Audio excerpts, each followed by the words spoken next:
Muy queridos hermanos, vamos a ir a la palabra del Señor en esta mañana y vamos a continuar con nuestro estudio de la epístola del apóstol San Pablo a los Filipenses. Así que busquemos por favor Filipenses. Estamos en el capítulo 2 de esta hermosa epístola a los Filipenses. Filipenses capítulo 2. Y después que el apóstol Pablo enfatiza acerca de la unidad y la importancia de la unanimidad y los requisitos para ser unánimes en el Señor, después de entender que el propósito general, el tema central de la epístola es el gozo de ser unánimes en el Señor, de ser un mismo corazón, una misma alma en Cristo, vamos ahora a continuar con este estudio y nos corresponde en Filipenses capítulo 2 de los versículos 5 al 11. ¿Ya? Una hermosa, casi como un poema, lo han descrito algunos eruditos de la Escritura, casi como un himno, casi como un salmo del Nuevo Testamento, han descrito esta porción en este libro, que nos narra, que nos cuenta y que nos muestra, ¿verdad?, una actitud, una conducta ejemplar de nuestro Señor Jesucristo, ¿ya? Y nos habla acerca de lo que Él hizo para poder llegar hasta nosotros, no solo dándonos su ejemplo, sino también otorgándonos la salvación y la vida eterna. Y cómo esto es algo que honra y glorifica a Dios Padre. Así que vamos a leerlo, vamos a estudiarlo esta mañana y vamos a aplicarlo en nuestra vida, ¿ya? De tal manera que esto sea algo, ¿verdad?, que nos mueva a ser conformados a la imagen de Cristo y a la voluntad del Señor. Dice Filipenses 2, del 5 al 11. Haya pues en vosotros este sentir que hubo también en Cristo Jesús, el cual, siendo en forma de Dios, no estimó el ser igual a Dios como cosa a que aferrarse, sino que se despojó a sí mismo, tomando forma de siervo, hecho semejante a los hombres, y estando en la condición de hombre, se humilló a sí mismo, haciéndose obediente hasta la muerte y muerte de cruz. Por lo cual Dios también le exaltó hasta lo sumo y le dio un nombre que es sobre todo nombre, para que en el nombre de Jesús se doble toda rodilla de los que están en los cielos y en la tierra y debajo de la tierra, y toda lengua confiese que Jesucristo es el Señor, para gloria de Dios Padre. Oremos, Señor. Padre Celestial, te doy gracias por tu palabra, te agradezco por el tremendo testimonio que nuestro Señor Jesucristo nos dejó y que nos motiva, que nos mueve, como también dice tu palabra, que nos constriñe, aprieta nuestro corazón y nuestras entrañas a tener una actitud sumisa, humilde, obediente a tu voluntad, a tu palabra. Ayúdanos, Señor, esta mañana no solo a entender lo que tú nos quieres mostrar en esta porción de tu palabra, sino también a asimilarlo y aplicarlo en nuestra vida. Que no sean solo palabras oídas, sino vividas. Que no solo, Señor, seamos oidores olvidadizos, sino hacedores de tu palabra. No permitas que olvidemos tu palabra. No permitas, Señor, que el enemigo robe la semilla y sea infructuosa.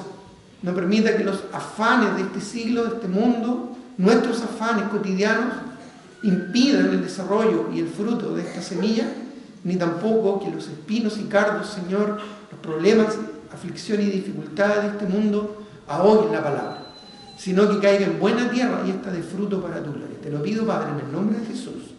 Amén.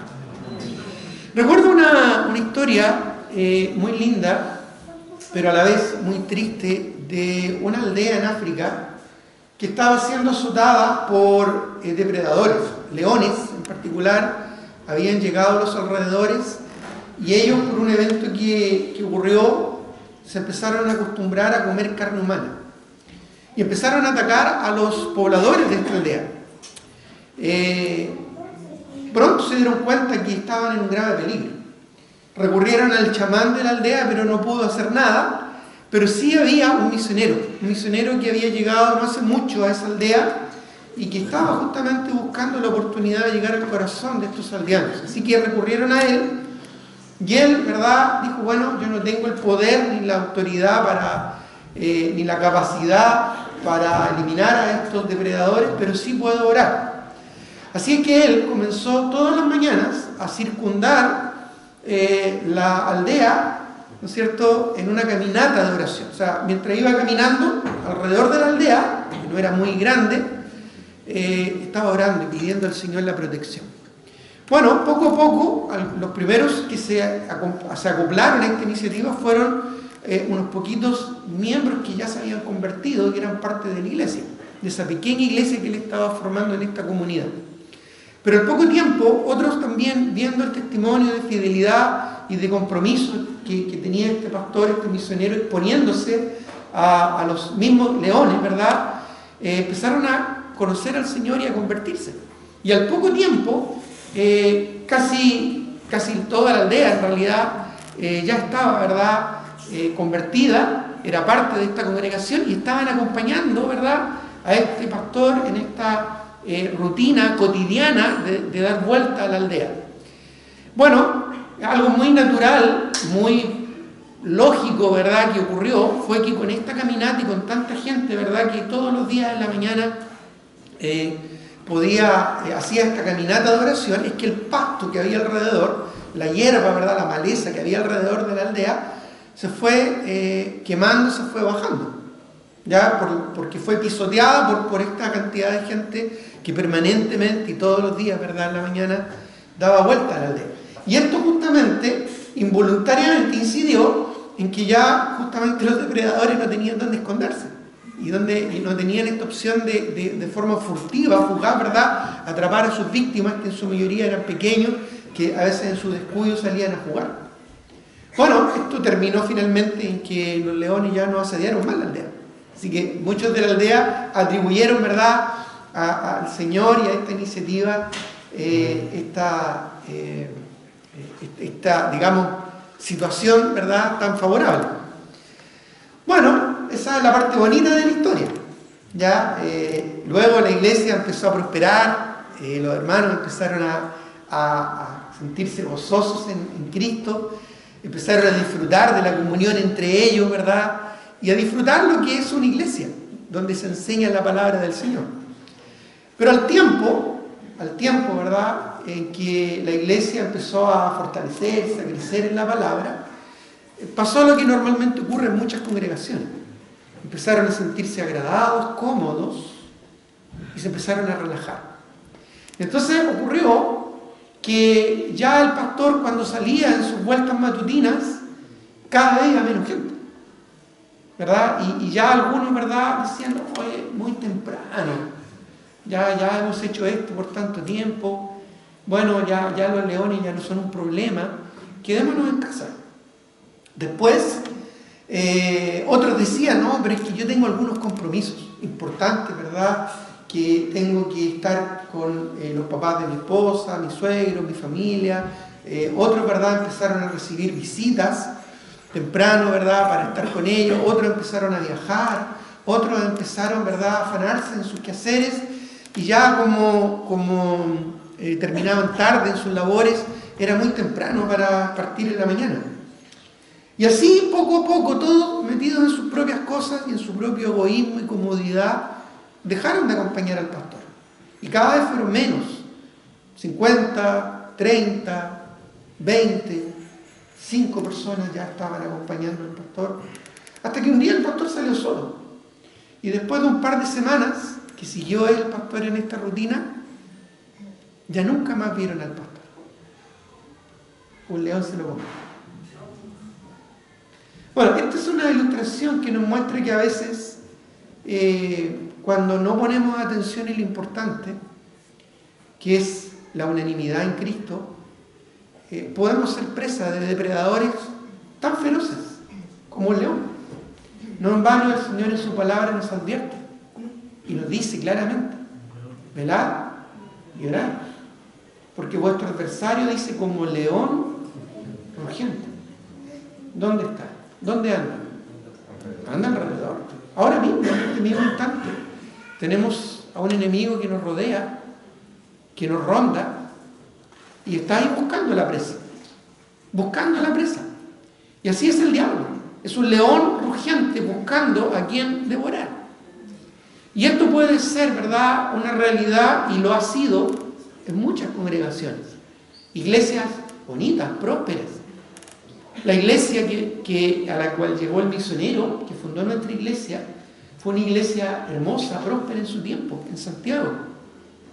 Y ahí llegó el misionero, terminó de aprender el idioma, se preparó, se capacitó. Él, ¿verdad?, junto con algunos hermanos de esa iglesia, más otras iglesias de Santiago, viajaron por acá a Viña del Mar para comenzar esta obra, repartir folletos y que la gente llegara. Entre esos folletos llegó mi mamá, llegué yo y otros hermanos. Esa iglesia hoy en día ya no existe. Esa iglesia ya no existe, ya no está, el pastor ya no está en el ministerio. Por lo tanto, yo les puedo dar fe, ¿verdad?, de que iglesias, y estoy hablando de una iglesia tanto más próspera que esta, que incluso por muchos años tuvimos un miembro de esa iglesia acá con nosotros, que algunos lo recordarán, el hermano Segundo. Él fue miembro de esa iglesia y después se trasladó aquí a la zona y fue miembro de nuestra iglesia por muchos años. Ahora ya está en la presencia del Señor, el hermano Segundo, ya un tremendo siervo de Dios, tremendo. Pero con pena y con tristeza, él fue uno de los que tuvo que viajar a Santiago a firmar para traspasar la propiedad de esa iglesia a otra iglesia, para que otra iglesia tomara el lugar y comenzara en ese mismo terreno, porque literalmente perdieron la iglesia, perdieron su pastor, perdieron el templo, perdieron el testimonio, perdieron todo. ¿Y sabes por qué? Porque se relajaron, porque se descuidaron. A veces me tocaba ir a Santiago a hacer clases en el seminario bautista allá, y a veces me tenía que quedar en la noche a alojar ahí, y podía ver, ¿verdad?, las vitrinas, así como nosotros también tenemos de la biblioteca, cómo tenían ahí ordenadito todos los libritos. En ese tiempo eran libritos del discipulado, los mismos que usamos nosotros, pero parece que no les sirvió de mucho. Entonces, lo que les quiero compartir hoy día es justamente el fundamento que nos da el Señor, es decir, las razones esenciales y fundamentales de por qué es importante ser unánimes en el Señor. Ya vimos cómo hacerlo, ya explicamos la importancia de ser unánimes en el Señor, entendiendo que estamos todos en una misma tarea, en una misma labor, que es glorificar el nombre del Señor, hacer conocido su nombre, su gloria y su salvación hasta el último de la tierra. Pero ahora Pablo le da a los filipenses el fundamento, el por qué, lo esencial, y introduce, ¿verdad?, después porque ya estudiamos de los versículos 1 al 4, ¿verdad?, la forma y por qué, y el cómo más bien, ¿no es cierto?, de ser unánimes en Cristo. ¿Se acuerdan que lo estudiamos en humilde, considerado, ¿verdad? Y todos los versículos que vemos ahí, cuando Pablo dice, completad mi gozo sintiendo lo mismo, unánime, sintiendo una misma cosa. Y después dice, exhortando, la verdad, nada es por contienda, por vanagloria, antes bien con humildad, estimando a los demás como superiores a uno mismo, venciendo, ¿verdad?, la apatía, venciendo el egoísmo, venciendo la comodidad, venciendo la flojera, la pereza, venciendo, ¿verdad?, la indiferencia, venciendo el egoísmo. Bueno, ahora Pablo, ¿verdad?, les entrega a los filipenses el corazón que late, ¿verdad?, y que permite esta unidad. Y lo hace presentándonos el ejemplo, el testimonio de nuestro mismo Señor Jesucristo. Y lo introduce en el versículo 5, ahí en su texto, diciendo, después de verdad todo este argumento allá en Filipenses 2, ¿verdad?, si alguna consolación, si algún consuelo de amor, si alguna misericordia, si algún afecto entrañable, si alguna misericordia, completar mi gozo sintiendo lo mismo, ¿no es cierto?, teniendo el mismo amor, unánime, sintiendo una misma cosa. Pero en el versículo 5 ya les da este fundamento diciendo, haya pues, esto es una conclusión, esto es una definición clara, ¿no es cierto?, contundente, de qué es lo que el Señor quiere, qué es lo que el Señor espera de cada uno de nosotros. Dice, haya pues en vosotros este sentir. Bueno, tenemos que ser de un mismo sentir, ¿verdad? Pero entendemos que no es el sentir del pastor, no es el sentir de los diáconos, no es el sentir de los líderes, no es el sentir de los ancianos, no es el sentir de la unanimidad siquiera democrática de una iglesia. Si vamos a ser uno en Cristo es porque nuestro sentir está en Cristo.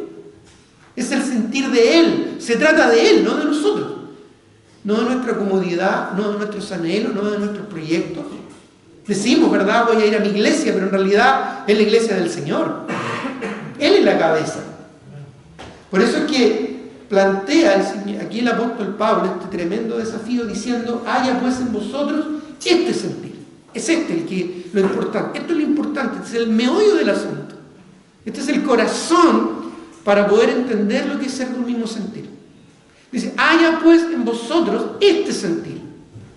Y luego, ¿verdad?, nos da el testimonio de Cristo, que hubo también en Cristo. Es decir, lo que en Cristo se engendró en su corazón es lo que también debe engendrarse en el nuestro. Lo que estaba en el corazón del Señor debe estar en el nuestro. Aquí vamos a entender, vamos a compartir y vamos a tratar de asimilar lo que hay en el corazón del Señor.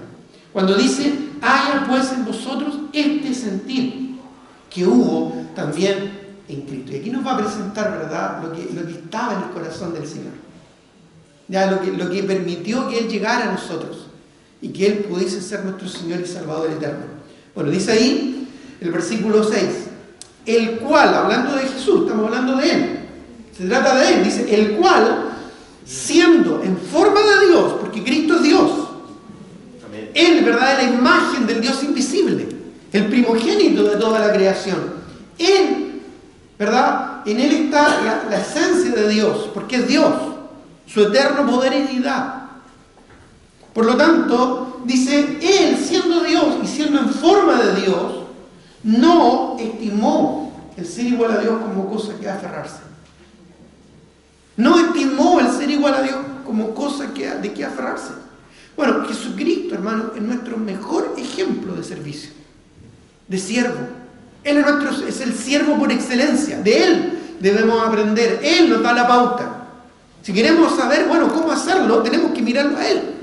No mirar al lado, no mirar adelante o atrás o a nosotros mismos. Tenemos que mirar, ¿verdad?, al cielo y ver cómo Cristo fue nuestro Señor. Debemos seguir su ejemplo. Mira, no pierdas acá, pero en 1 de Juan, ¿verdad?, nos entrega una hermosa definición de lo que podríamos llamar el discipulado, en un sentido, que es ser discípulos del Señor. 1 de Juan 2:6 dice: el que dice que permanece en Él debe andar como Él anduvo. El que dice que permanece en Él debe andar como Él anduvo. Por eso, ¿verdad?, es que el Señor nos exhorta a Él mismo en su palabra. En el versículo 6 del capítulo 1 de Juan, de 1 de Juan 1:6, por ejemplo, nos dice: si decimos que tenemos comunión con Él y andamos en tinieblas, mentimos y no practicamos la verdad. Podemos llamarnos, decirnos hijos del Señor y pensar que tenemos comunión con el Señor y unos con otros, pero aquí nos dice: el que dice que permanece en Él debe andar como Él anduvo. Entonces tenemos que entender y seguir el ejemplo del Señor. Jesucristo es nuestro mejor ejemplo de siervo, y es un siervo lo que se necesita para ser unánime en Cristo, siguiendo su ejemplo. Escucha, entendemos, ¿verdad?, cuando decimos el dicho que a veces en algunos lugares, en los trabajos, o a veces también bromeando entre los pastores, decimos que hay muchos caciques y pocos indios, ¿verdad? Muchos jefes y pocos obreros. ¿Se entiende, verdad? Bueno, a veces llega a ocurrir eso en nuestros corazones, porque creemos de alguna manera, nos creemos de alguna forma superior a los demás, siendo que Pablo nos había exhortado ahí en el versículo 4, no estimando a los demás como superiores a uno mismo, sino todo lo contrario, estimando a los demás superiores a uno, ¿verdad? Bueno, y aquí, ¿verdad?, encontramos el mejor ejemplo que nos da el Señor de humildad. Porque si algo debe caracterizar a un siervo y no a un señor, es la humildad. La humildad. Dice el versículo 6, el cual, siendo en forma de Dios, Él es Dios, es el Señor. eterno, en el cual subsiste todo. Dice que siendo en forma de Dios, no estimó, no valoró, no sopesó, ni se aferró a ser igual a Dios, como cosa que aferrarse. Esto es un golpe, ¿verdad?, de testimonio que nos da el Señor Jesucristo a nuestro orgullo. Donde a veces defendemos lo nuestro, lo mío, lo propio. Donde nuestro metro de seguridad, nuestra zona de seguridad, ¿verdad?, llega a ser a veces lo más importante. Porque ahí nos sentimos cómodos, porque ahí nos sentimos seguros. Pero aquí el Señor, ¿verdad?, no estimó aferrarse a aquella seguridad, a aquella comodidad, a aquella gloria que tenía con el Padre, antes de venir a encarnarse aquí en un ser humano común y corriente. Naciendo, ¿verdad?, de una mujer en un pesebre humilde. Él no aspiraba a grandes cosas, sino solo llegar a este mundo y cumplir su propósito. Él cumplió un objetivo del cual le fue encomendado por su Padre, y para eso tuvo que transformarse en un siervo. Dejar de lado su egoísmo y su orgullo, su comodidad, su tranquilidad, su gloria, su reino, para hacerse un siervo. No hay mejor ejemplo que ese. Nosotros ni siquiera deberíamos abrogarnos el privilegio, la prerrogativa de crearnos algo, porque en realidad no somos nada. Y aún así, en nuestro orgullo, en nuestra soberbia, como que pensamos que somos algo, que hemos logrado algo en esta vida, porque tenemos un poco más de habilidad, porque tenemos un poco más de recursos, porque tenemos un poco más de estabilidad, porque tenemos quizás una familia más estable o una posición, ¿verdad?, más elevada, o un conocimiento más avanzado, y a veces pensamos, ¿verdad?, que tenemos el control. Qué necios somos, ¿verdad? Porque en realidad el Señor hace así y desaparecemos. Un cambio de gobierno, una guerra, una invasión, una enfermedad que ni siquiera podemos ver y nos pone de rodillas. ¿Qué tendría que darnos el Señor para demostrarnos, para hacernos ver que en realidad no somos nada? Bueno, aquí el Señor nos está mostrando su propio ejemplo. Siendo en forma de Dios, no estimó, no valoró el ser igual a Dios como cosa que aferrarse. Un ejemplo tremendo de humildad. De hecho, esto estaba profetizado. Miren lo que dice Zacarías 9:9. No pierdas tu texto. Pero si vamos al Antiguo Testamento, en Zacarías, capítulo 9, el versículo 9, si no alcanzas a llegar, pon atención. Dice así: alégrate mucho, hija de Sión. Da voces de júbilo, hija de Jerusalén. He aquí, tu rey vendrá a ti, justo y salvador. Y miren lo que dice, cómo lo describe: humilde y cabalgando sobre un asno, sobre un pollino, hijo de asno. Y esto se cumplió en Mateo 21. Mira, acompáñame en Mateo capítulo 21. Mateo capítulo 21, el versículo 9:1, Mateo 21:1, que es la entrada a Jerusalén, cuando dice: cuando se acercaron a Jerusalén, vinieron a Betfagé, al monte de los olivos.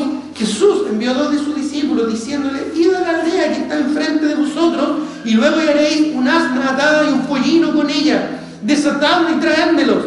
Y si alguien os dijere algo, decid: el Señor los necesita, y luego los enviará. Todo esto aconteció para que se cumpliese lo dicho por el profeta cuando dijo, y aquí hay una cita de Zacarías, lo que acabamos de leer, escrito, ¿verdad?, a casi, ¿cuánto?, 800 años antes, 700 años antes, de que ocurriera esto en la vida de Cristo, a sus 30 y tantos años, ya habiendo comenzado su ministerio terrenal, avanzado en su ministerio, en una segunda oportunidad que entra a Jerusalén y que nuevamente, que ya lo había hecho, purifica después el templo. Dice el versículo 5: decid a la hija de Sión, he aquí, tu rey viene a ti, manso y sentado sobre un asna, sobre un pollino, hijo de animal de carga. Y aunque aquí lo traduce manso, ¿verdad?, humilde, es el mismo concepto y la misma idea. Una actitud sencilla y sumisa, una actitud pacífica y una actitud donde pone a los demás como superiores a sí mismo. Él no llegó cabalgando en un caballo, Él no llegó, ¿verdad?, venciendo y para vencer, como va a ver en el futuro, va a venir el anticristo. Él simplemente vino humilde, porque nació humilde en un pesebre. Él escogió por algo venir de esa manera a este mundo. Él no escogió llegar aquí con grandeza y poder, sino con humildad. Por eso es que el Señor no escoge lo grande y lo sabio de este mundo, sino a nosotros, simples, comunes y corrientes de este mundo, para hacer glorioso su dulce nombre. Y así vino el Señor, humilde. Y los discípulos se fueron, hicieron saber cómo Jesús le mandó, y trajeron el asna y el pollino, y pusieron sobre ellos sus mantos, y se sentó encima. Y la multitud, que era muy numerosa, tendían sus mantos en el camino, y otros cortaban ramas de los árboles y las tendían en el camino, porque se daban cuenta de que Jesucristo era el Señor. Estaban empezando a entender que Él era el Mesías prometido. Y la gente que iba adelante y la que iba detrás aclamaba diciendo: Hosana al Hijo de David. Entendían que Él era el Mesías. Bendito el que viene en el nombre del Señor. Hosana en las alturas. Cuando entró Él en Jerusalén, toda la ciudad se conmovió diciendo: ¿quién es Él? Y la gente decía: este es Jesús, el profeta de Nazaret de Galilea. Hosana significa: Señor, salva. Salva ahora. Salva ahora. Es como cuando a veces decimos Maranata. ¿Se ha fijado?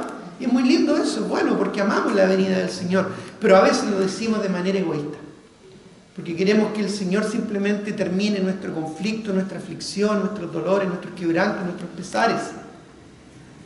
Y no tenemos un corazón dócil de servicio para hacer la obra del Señor.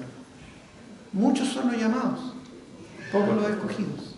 La mies es mucha y los obreros pocos. A veces decimos eso, ¿verdad?, solamente para esconder nuestro egoísmo, de no querer, de pereza y de egoísta, involucrarnos en la obra del Señor. Hay harto que hacer, hermano. Hay mucho que hacer. Y si el Señor viene ahora, gloria a Él. Gloria a su nombre. Porque solo Él sabe la hora y el día. Pero a nosotros no nos compete saberlo, entenderlo. Y si el Señor viene, a Él sea la gloria. Pero a nosotros lo que nos compete es involucrarnos y hacer la obra del Señor. Y ojalá hacer lo más posible antes de que Él venga. Pero ahí estamos muchas veces esperando, por mero egoísmo, que Él venga y solucione nuestro quebranto, nuestros problemas. ¿Y qué si nos toca sufrir? ¿Y qué si nos toca el dolor? ¿No es parte de la vida? ¿No es la forma en que el Señor nos fortalece para edificar la vida de otros? ¿No es el Señor de misericordia y Dios de toda consolación para que podamos consolar a otros, los que están en cualquier tribulación, por medio de la consolación con que nosotros somos consolados? ¿No el Señor te quiere usar para su gloria? Pero ahí nosotros estamos, ¿verdad?, egoístas en nuestro pecado, en nuestra lujuria, en nuestra vanidad, en nuestra idolatría, en nuestra fornicación, en nuestra inmundicia. Cómodos, seguros, tranquilos, justificando nuestra maldad. No, si es común, todos lo hacen. No, si no pasa nada. Bueno, ahí es donde necesitamos tener el sentir de Cristo. Y no aferrarnos a lo que para nosotros es valioso e importante. Lo que nosotros creemos, nuestro propio entendimiento de las cosas. Jesús, ¿verdad?, se sometió a la voluntad del Padre. Se despojó a sí mismo. Es lo que se llama en la doctrina, ¿verdad?, teológica, la kenosis de Cristo. El autodespojamiento del Señor Jesucristo. Kenosis es una palabra griega que significa eso, autodespojo. Él se autodespojó. Dejó de aferrarse a lo que para Él, ¿verdad?, en ese momento, hasta ese momento era fundamental, que era su gloria, para venir a esta tierra a relacionarse con nosotros y darnos eterna salvación. Esa es la actitud que el Señor espera, la actitud de humildad. La actitud humilde, ¿verdad?, que se sobrepone a cualquier prejuicio, a cualquier tranca, a cualquier condición, a cualquier personalidad, a cualquier actitud en bien de otros. Fue humilde. Algo que es fundamental para un discípulo, para aquel que nos decimos ser discípulos del Señor Jesucristo, porque si tú te dices hijo de Dios, te dices discípulo del Señor, bueno, ¿cuál es tu actitud? ¿Tienes una actitud de siervo? ¿Vienes a ser complacido o a complacer? ¿Ajustas tu vida a la voluntad de Dios o tratas de ajustar la voluntad de Dios a tu vida? Bueno, miren lo que dice 1 de Pedro 5:5. Sin perder tu texto, allá en 1 de Pedro capítulo 5, el versículo 5, Dice, igualmente jóvenes están sujetos a los ancianos.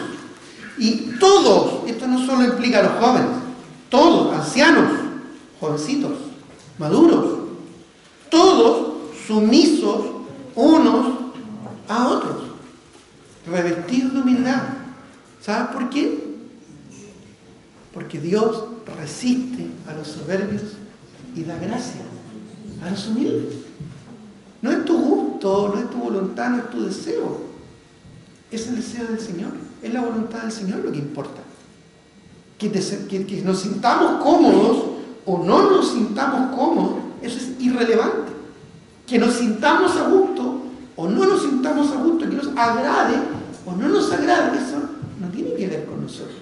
Eso es absolutamente irrelevante.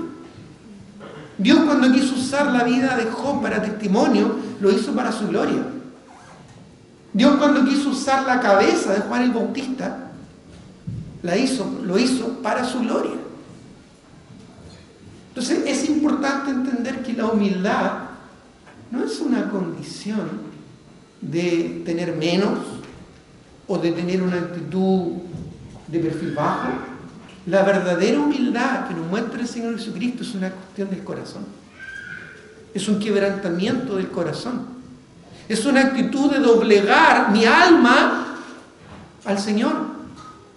El Señor busca y quiere corazones de siervos, no de señores.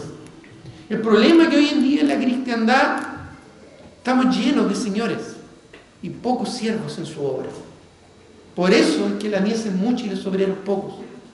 Por eso es que hay tanto que hacer y pocas personas que realmente están involucradas en hacerla, porque incluso hay personas que quieren y sienten el deseo de hacerlo y participar, pero en vez de ayudar, estorban. ¿Y sabes por qué? Porque no hay un corazón de siervo. No hay un corazón de siervo. ¿Cuántas veces he visto fracasar hombres y mujeres que con mucho ánimo y entusiasmo quieren servir y quieren involucrarse en la obra del Señor, pero en vez de ayudar son un estorbo, porque no tienen un corazón de siervo?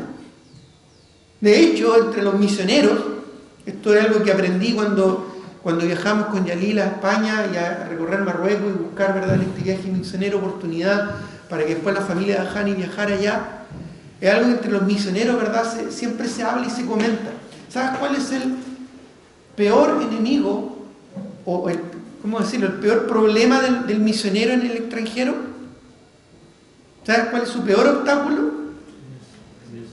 ¿Sabes cuál es? Otros misioneros. Otros misioneros que están ahí por cualquier razón que sea, por entusiasmo, por buscar darle sentido a sus vidas, por amor al dinero quizás, por reconocimiento, por cualquier razón, menos por la razón correcta. La mayoría de los misioneros tienen problemas en el campo misionero, no porque sea difícil alcanzar a la gente, que a veces sí lo es, o porque estén en un lugar donde el gobierno les persigue, sino porque hay otros que están ahí sirviendo, pero no con un corazón de siervo. Increíble. Para mí eso fue una cosa casi impactante, pero es cierto. Es cierto. El mayor obstáculo para un misionero en el extranjero es ese. Otros misioneros que en vez de ayudar estorban. Y eso ocurre también dentro de las iglesias, hermano. Por eso es que es tan importante entender el corazón del Señor. Se requiere un corazón de siervo. Si quieres servir al Señor, quebranta tu alma. Por capacidad, no te preocupes. Eso es irrelevante también. Dios te da la capacidad. Por entendimiento, por conocimiento, por experiencia. Olvídate de eso, eso es absolutamente irrelevante. Dios puede levantar una piedra y hacer un predicador de excelencia. O un maestro de excelencia. Lo que se necesita es un corazón quebrantado. Humilde, como el de Cristo. Eso hizo grande a Cristo, su humildad. No su grandeza, no su poder, su humildad. Quizás algunos no lo sabían, pero teológicamente cuando Cristo anduvo aquí en este mundo, todos los milagros que hizo, todo el poder que Él mostró, resucitando muertos, sanando enfermos, liberando demonios, no lo hizo en su poder. Pudiendo hacerlo, no lo hizo en su poder, lo hizo en el poder del Espíritu. El Espíritu Santo fue, de Él emanó el poder Por eso es que él se ofendió tanto cuando los fariseos le otorgaron su poder de echar fuera demonios al diablo. Y habló, ¿verdad?, en contra de ellos, diciendo que ese pecado a ellos no les iba a ser perdonado, porque no atribuyeron la gloria al Espíritu. Ese es el pecado contra el Espíritu Santo, que a propósito hoy en día no es algo que pueda ocurrir porque no está Cristo aquí en esta tierra. Fue algo puntual de aquel momento. Pero ese era el poder de Cristo. Él fue revestido del poder del Espíritu, no el poder de Cristo. Él fue revestido del poder del Espíritu Santo porque Él se despojó a sí mismo. Su poder, su grandeza, su divinidad la dejó a un lado para someterse al Padre y al control del Espíritu. Y aún sus grandes actos de poder, como hacer callar el viento, ¿verdad?, y calmar el mal y la tempestad, lo hizo en el poder del Espíritu.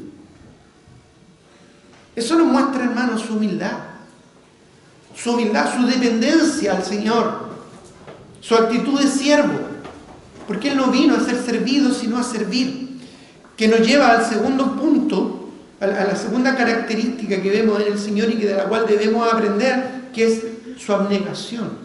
Primero vimos su humildad en el versículo 6, cuando Él no estima el ser igual a Dios como cosa que aferrarse.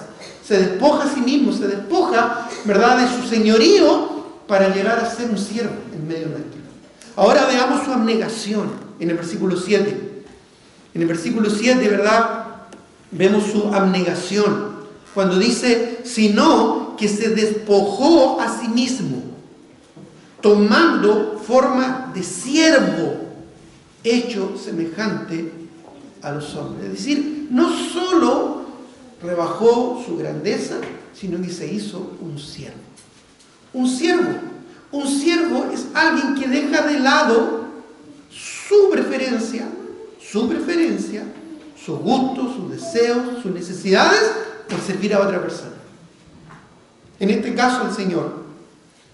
En este caso, Cristo al Padre, tomando forma de siervo. Eso es lo que vemos en Mateo. Miren lo que dice en Mateo 20, 25. Mateo capítulo 20, versículo 25. Para confirmar, ¿verdad?, en la misma escritura, la actitud que encontramos en Cristo. Mateo capítulo 20, versículo 25 en adelante. Después de que los discípulos peleaban quién iba a ser el más grande, el superior, por ahí, ¿verdad?, Santiago y Juan le exigieron y le pidieron, ¿verdad?, que lo elevaran a una posición de liderazgo y de importancia, de relevancia, quizás para sentirse útiles, dignos. Pero el Señor les dice en el versículo 25, entonces Jesús, llamándolos, les dijo, ¿sabéis que los gobernantes de las naciones se enseñorean de ellas? Se enseñorean, se ponen en altura, ¿verdad?, en importancia. Y los que son grandes ejercen sobre ellas potestad, autoridad, control. Mas entre vosotros, dice, no será así. No será así. Sino que el que quiera hacerse grande entre vosotros será vuestro servidor. Y el que quiera ser el primero entre vosotros será vuestro siervo. Como el Hijo del Hombre no vino para ser servido, sino ¿para qué? Para servir y para dar su vida en rescate por muchos. ¿Cuánto nos cuesta? ¿Cuánto nos cuesta dar nuestro tiempo? No, es que estoy muy ocupado. No, es que estoy muy complicado. Pero sí tenemos tiempo para otras cosas. Sí tenemos tiempo para nuestro trabajo. Sí tenemos tiempo para nuestras relaciones. Sí tenemos tiempo para nuestros gustos, nuestros pasatiempos. Sí tenemos tiempo, ¿verdad?, para otras cosas. ¿Cuánto nos cuesta, verdad?, entregar, dar el tiempo. ¿Qué decir nuestra vida? ¿Qué decir nuestra vida? Cristo dio su vida en rescate por muchos. Y debemos seguir su ejemplo. ¿Cuánto nos cuesta, verdad, dejar de lado nuestra personalidad, nuestra timidez? ¿Cuánto nos cuesta dejar de lado nuestras actitudes, nuestro egoísmo? ¿Cuánto nos cuesta dejar de lado nuestras reacciones, verdad, orgullosas? ¿Cuánto nos cuesta, verdad, sacrificar nuestros gustos, nuestras preferencias? Pero el Señor lo hizo. Y el Señor lo hizo por ti, lo hizo por mí. ¿Merecíamos nosotros acaso lo que hizo el Señor? Claro que no lo merecíamos. Ni tú ni yo. Pero el Señor lo hizo por amor y con una actitud abnegada. Yo siempre, no me acuerdo con tanta exactitud, pero sí recuerdo en una oportunidad, yo me crié en una zona donde había playa, una zona costera en Yoyeo, San Antonio. A los 10 años llegué acá a la quinta región, o sea, estaba en la quinta región, pero llegué a Viña del Mar. Y me acuerdo de esa playa allá en Yoyeo, ya una playa de arenas negras, y que tú podías entrar y caminar, ¿verdad? Y me acuerdo en una oportunidad cómo mi mamá entró muy rápido, ¿verdad?, a rescatarme, porque me había metido mucho adentro, era un niño, de haber tenido, no sé, 8 años, un vago recuerdo que tengo de la niñez, de la infancia, y mi mamá me tomó en brazos, ¿verdad?, y me sacó. Yo en ese momento no sentía que me estuviera ahogando, o que estuviera mal, pero sí claramente estaba demasiado adentro. Y seguramente las corrientes, a mi corta edad, fácilmente me podrían haber llevado hacia adentro y podría haber terminado muerto. Con los años después, muchos años después, ya probablemente haber tenido, no sé, unos 15 años, me enteré que mi mamá, en su infancia ella, ¿verdad?, estuvo a punto de ahogarse y tenía una tremenda fobia al agua, especialmente al mar. Y era algo que siempre me llamaba la atención, de que cada vez que íbamos al mar, ella no quería ni mojarse ni las patitas, como se dice, ni entrar ahí a la orilla. Lo que me hizo después recordar y reflexionar por qué mi mamá fue capaz de entrar al mar y sacarme.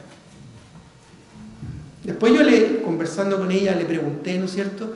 Y ella lo único que me decía es que yo pensé que te ibas a morir. O sea, saqué después por conclusión que mi mamá venció sus trancas, venció sus temores, venció su fobia, porque algunos quizás sufren alguna fobia, ¿verdad? A la altura, algunos a la araña, a los ratones, no sé, ¿verdad? A los terremotos, pero mi mamá venció su fobia. ¿Sabes por qué? Por amor. Por amor. A veces nos cuesta tanto abrirnos. A veces nos cuesta tanto vencer nuestras trancas. No, es que soy muy tímido. No, es que alguna vez me hicieron daño y soy muy hermético. Es otra forma de decir egoísta. Es otra forma de decir egoísta. No, pero es que como pastor, si tiene que entender, sí, Dios te conoce y Dios quiere algo de ti. Y Dios hizo algo que fue increíble en contra de toda su naturaleza divina para salvarte a ti, para salvarme a mí, a pesar de que yo no lo merecía. Yo no merecía que mi mamá tuviera que ser capaz de tragarse toda su miedo, su terror al agua, por entrar al mar y rescatarme. Bueno, eso fue lo que hizo el Señor por ti. ¿Y tú estás dispuesto a hacerlo por alguien más? No, es que no sé qué me van a decir cuando programamos una salida evangelística como la que vamos a tener ahora en Quillota. No sé qué decir, no sé qué voy a hablar. No, si se van a salvar igual, dicen algunos, ¿verdad? Algunos, ¿verdad?, que son más flojos y perezosos, ¿no? Si se van a salvar igual. Qué terrible, hermano. Cómo a veces nosotros somos vencidos por nuestro orgullo. Y qué tremendo testimonio nos muestra el Señor de abnegación. Abnegación es una palabra, ¿verdad?, que significa abnegación. O sea, es cuando tú te niegas a ti mismo. Es cuando justamente lo que vemos aquí en Cristo, te despojas a ti mismo, te despojas de tus gustos, de tus deseos, de tu razonamiento, de tu mentalidad, de tus ideas, de tus pensamientos, te despojas de ello para hacerte un siervo, beneficiar a otros. Eso es lo que hizo el Señor. Dejó de lado su grandeza por venir a buscar al pecador, venir a buscar y a salvar lo que se había perdido, tomando forma de siervo y hecho semejante a los hombres, incluso sujetándose, ¿verdad?, a los padecimientos de este mundo. Y aunque dice la Escritura que fue tentado en todo, según nuestra semejanza, pero sin pecado. Venció el pecado y venció la tentación. Pero eso no significa que Él no tuvo que enfrentar las mismas debilidades y los mismos conflictos que tú y yo enfrentamos día a día. A todo eso se expuso el Señor. A toda esa inmundicia, a toda esa maldad del diablo de este mundo y de la naturaleza de los humanos, de los seres humanos que estaban en su alrededor, su egoísmo. De hecho, aquí en Mateo, ¿qué es lo que hace? Responder al egoísmo, al orgullo de sus discípulos, dándoles una tremenda lección. Yo lo encuentro increíble. No hay mejor ejemplo de abnegación. Es como una madre que es capaz de sacarse la ropa en un día frío para abrigar a su hijo,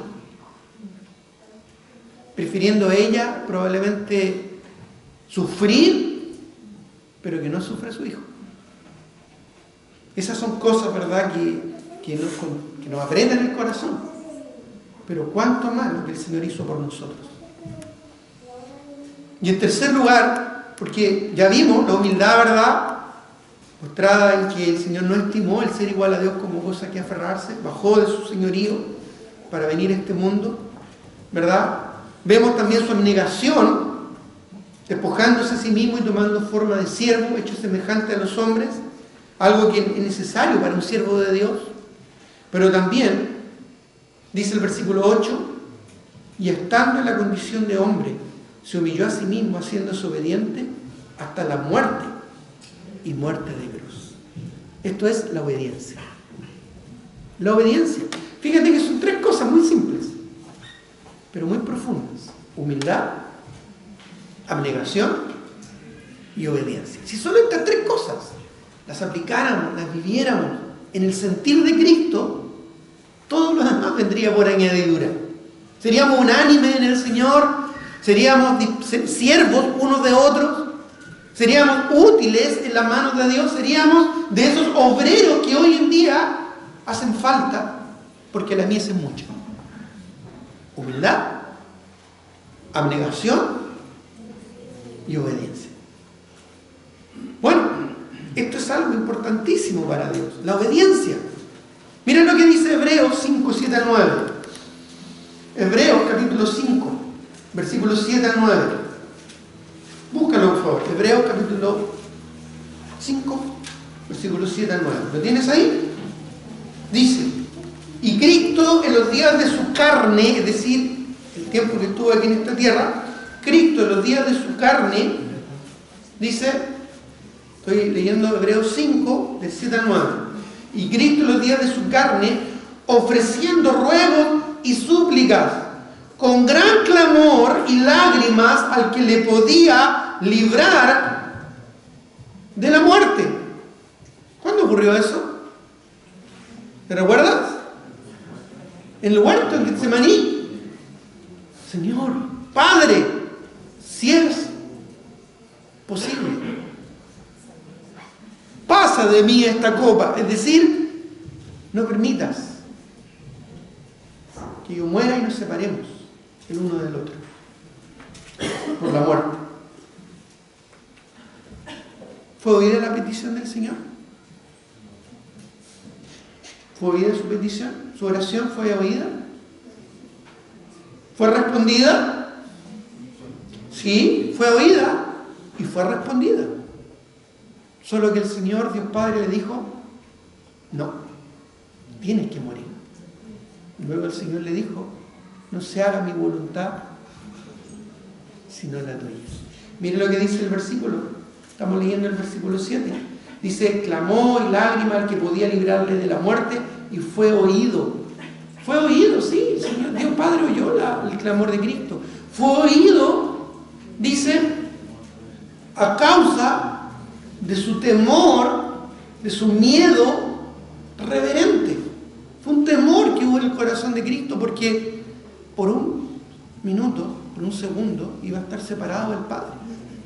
Que es cuando el Padre, allá en la cruz, tuvo que voltearle la espalda por el pecado, porque Cristo cargó sobre sí el pecado a todos nosotros. Y el pecado nos separa de Dios. Por eso es que Dios Padre tuvo que darle la vuelta a la espalda. Y Cristo clamó diciendo: Padre, Padre, ¿por qué me has desamparado? De eso tenía temor el Señor, de estar por primera vez en la eternidad separado de su Padre. Y su oración fue contestada, pero con un no. Porque Dios siempre contesta la oración, ¿verdad? Un cántico que cantan los niños en la escuela dominical. Dios siempre responde la oración. A veces con un sí, a veces con un no y a veces con una espera. En este caso, Dios Padre le respondió con un no. Tienes que padecer.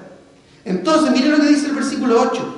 Y aunque era hijo, está hablando de Cristo, el Hijo de Dios, siendo Dios mismo, por lo que padeció, miren lo que dice, aprendió obediencia. Esta palabra aprendió es confirmar. Es confirmar. Es comprobar. Es lo mismo que dice Romanos 12. Comprobar la buena voluntad de Dios, agradable y perfecta. Él aprendió obediencia.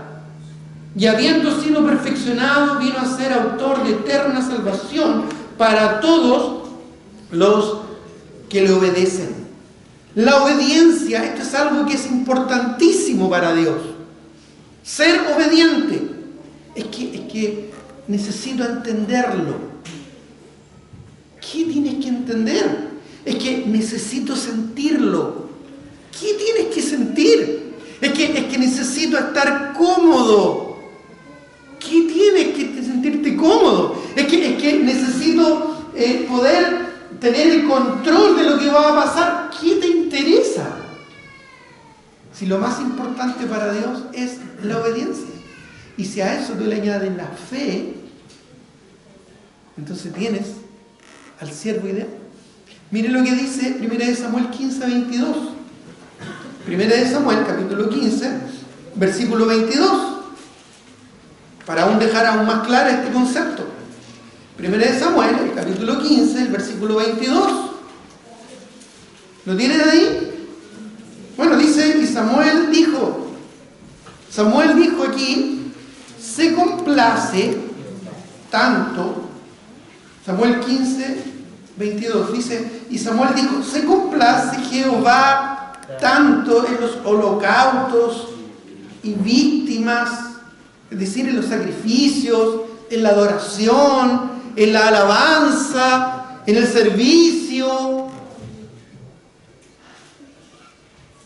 como en que se obedezcan las palabras de Jehová. Ciertamente el obedecer es mejor que los sacrificios y el prestar atención que la grosura de los carneros, refiriéndose ahí a la adoración. ¿Saben? Nosotros debemos servir a Dios porque le amamos, porque mucho le ha sido perdonado, mucho ama. Pero nuestro servicio no se trata de nosotros. No es simplemente para yo sentirme más cómodo. No es un derecho. Llevo tantos años en la iglesia, tengo el derecho de servir. No, el servicio no es un derecho. El servicio es un privilegio que no merecemos. Que no merecemos. El mismo apóstol Pablo decía, el Señor me tuvo a mí por fiel poniéndome en el ministerio. Y él mismo lo declaró siendo el más bajo de los apóstoles, casi un abortivo. Es decir, servir al Señor requiere un corazón obediente. Obediencia. Esto no es por entendimiento o por razonamiento. Es cuando mi corazón es humilde y abnegado, simplemente pongo en práctica lo que Dios me dice en su palabra. Y si Dios me dice en su palabra que me congregue, me congrego. Y hago lo necesario para no dejar de congregarme como algunos tienen por costumbre. Y si Dios me dice en su palabra que comparta con los hermanos, lo hago. Y aunque quizás mi hogar no es el más habilitado o más apropiado, abro mi corazón. Y si el Señor me dice que debo ser generoso, lo soy. Y si Dios me dice que debo compartir la palabra, a pesar de mi tranca y mi dificultad, lo hago. No porque me resulte fácil o cómodo, sino porque es lo que Dios me ordena en su palabra. Y si tengo que vencer el pecado y un hábito pecaminoso, lo venzo porque Dios así me lo pide. Sed santos como yo soy santo. Entonces, estos tres elementos, la humildad, la abnegación y la obediencia, van de la mano.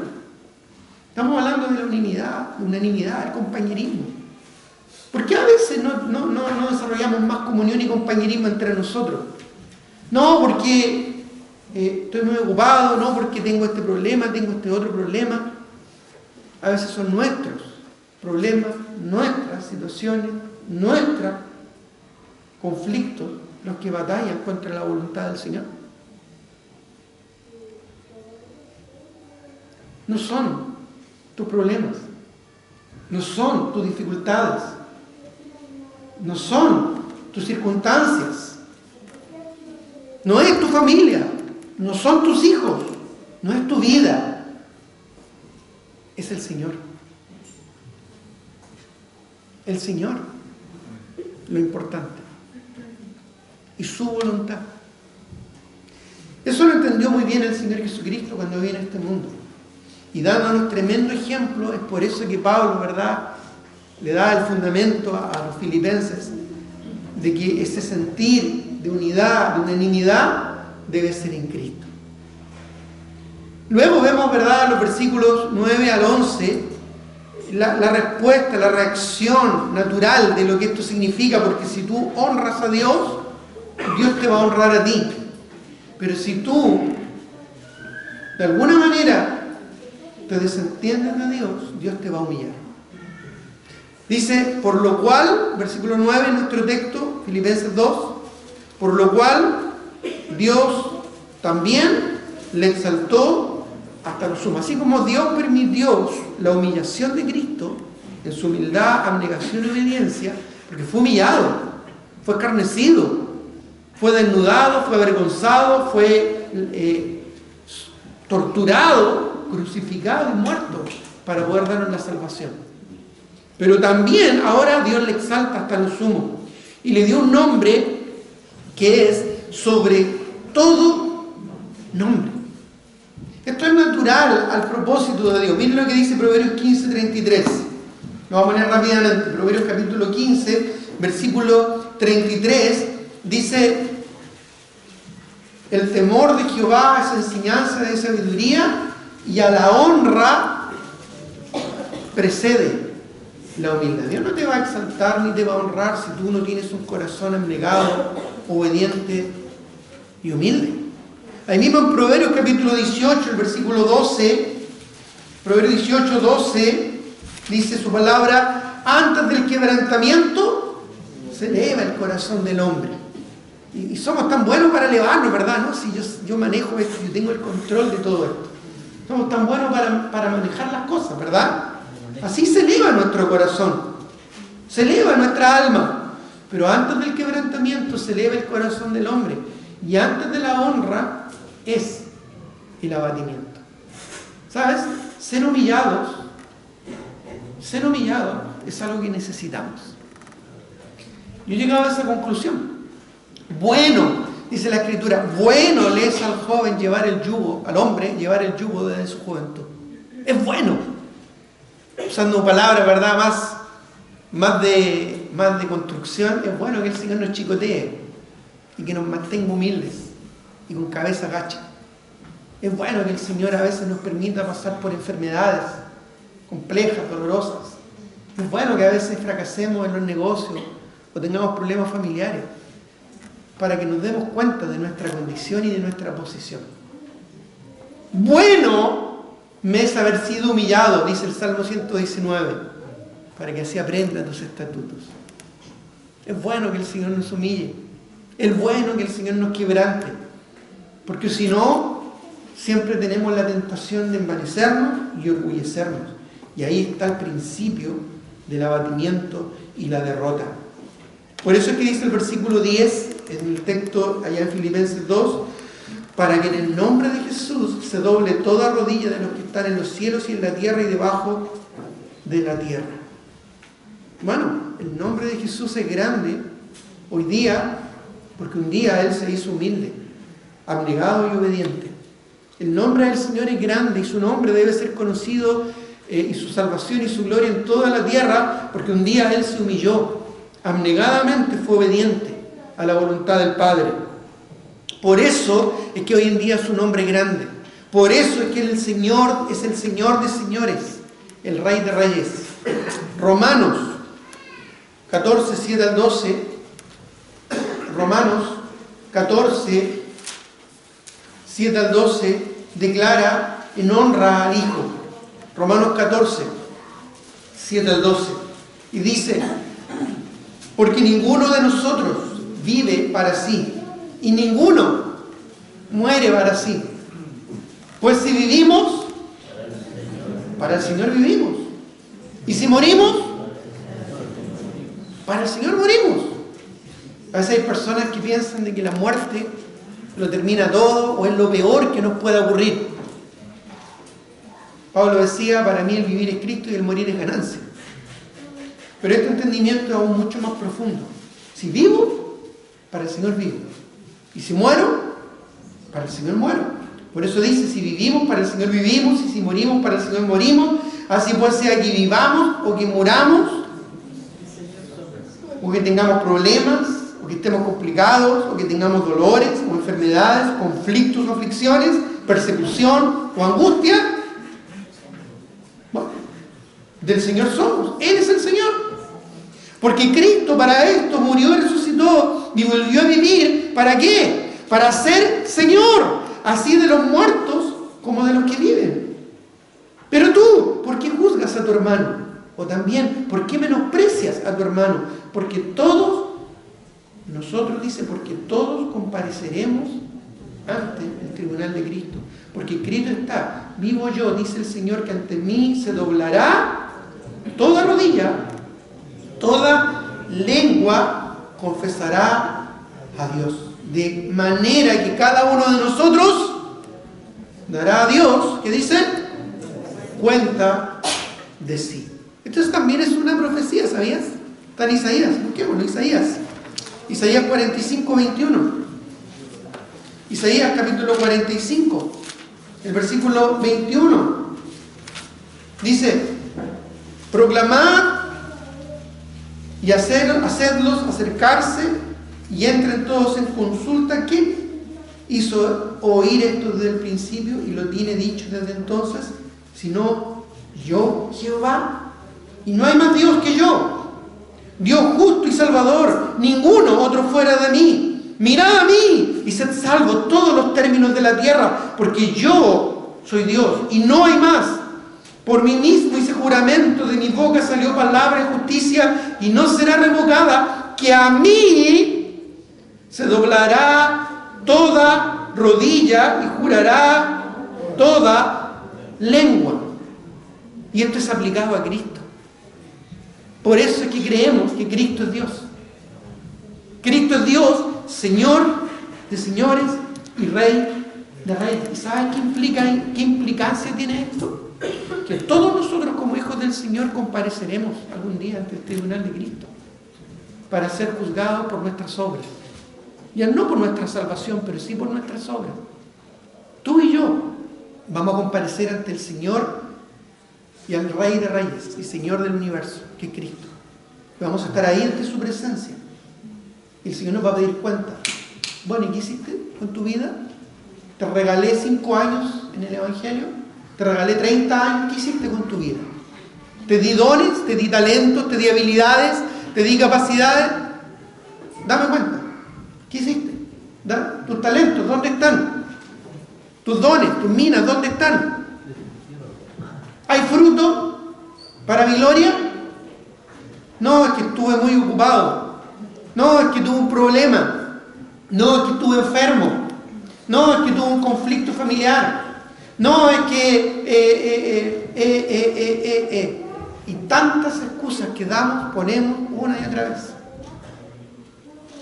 El Señor te va a pedir cuenta. Me va a pedir cuenta de lo que hice y también de lo que no hice. Y también de con qué motivación lo hice. Porque Dios en su tribunal va a escudriñar aún lo que hay en nuestro corazón. Y más aún, según Juan capítulo 15, todo juicio es dado al Hijo. Por eso es que se va a doblar toda rodilla ante el Señor. Y es lo que vemos en Apocalipsis capítulo 20. Apocalipsis capítulo 20. El versículo 11 en adelante. Y vi un gran trono blanco, y al que estaba sentado en él, delante del cual huyeron la tierra y el cielo, y ningún lugar se encontró para él. ¿Saben quién está ahí en ese trono? Cristo. Porque a él les ha dado todo juicio. Y vi a los muertos, grandes, los que se llaman grandes hoy en día, y pequeños, lo que somos nosotros, de pie ante Dios, y los libros fueron abiertos. Y más adelante declara: y el que no se halló inscrito en el libro de la vida fue lanzado al lago de fuego. Si tú no tienes a Cristo en tu corazón, si tú no eres un hijo, una hija de Dios, si no has nacido de nuevo y no has recibido el perdón de tus pecados y la vida eterna, algún día tú vas a estar aquí, frente al Rey de Reyes y Señor del universo. Y si tu nombre no está escrito en el libro de la vida, vas a pasar una eternidad en el lago de fuego. Cristo tiene ese poder y esa autoridad. ¿Es Cristo el Salvador de tu alma? Y si no lo es, asegúrate de que lo sea. Hoy debe ser el día de tu salvación. Finalmente, nuestro texto en el versículo 11 dice: y toda lengua confiese que Jesucristo es el Señor, para gloria de Dios Padre. Miren lo que dice 2 Tesalonicenses 1:12. 2 Tesalonicenses 1:12. Dice: para que el nombre de nuestro Señor Jesucristo sea glorificado en vosotros, y vosotros en Él, por la gracia de nuestro Dios y del Señor Jesucristo. Es glorificar a Cristo en medio nuestro. Cuando nos juntamos entre semana, ¿a qué nos juntamos? ¿A pasarlo bien? ¿A disfrutar? ¿O lo hacemos para la gloria del Señor? ¿Sabes? Todo lo que hacemos, desde conversar, jugar, pasarlo bien, jugar fútbol, todo lo que hacemos debe ser hecho para la gloria de Dios. Todo lo que hacemos debe ser hecho para la gloria de Dios. Todo. Todo. Absolutamente todo. Mi trabajo. Es que mi trabajo. Qué terrible tener que trabajar y estar ahí con mis compañeros que de boca sucia y de pensamientos cochinos y de tanta envidia. Bueno, eso es para la gloria de Dios. Porque ahí es donde tú tienes que ser luz en medio de las tinieblas. Ahí es donde tú tienes que ganar a tu jefe, a tus compañeros, a tus subalternos para Cristo. En tu taller, en tu oficina, en tu colegio, en tu universidad. No te quejes de donde el Señor te pone, porque tú eres un siervo. Somos un siervo para el Señor. En cualquier aspecto, todo es para la gloria de Dios. Miren lo que dice 1 Pedro 4:11. Con esto ya vamos a terminar. 1 Pedro 4:11. Dice aquí la palabra del Señor. 1 Pedro 4:11. Y si alguno habla, hable conforme a las palabras de Dios.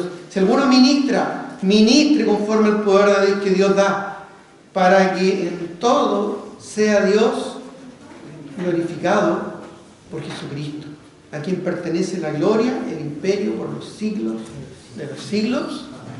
¿Y qué dice el pueblo de Dios? Amén. Amén. Así sea. Todo, cada aspecto de tu vida, tu familia, tus padres, tus hijos, tus problemas, tus enfermedades, tus angustias, tus trancas, aún tus necesidades, son para la gloria del Señor.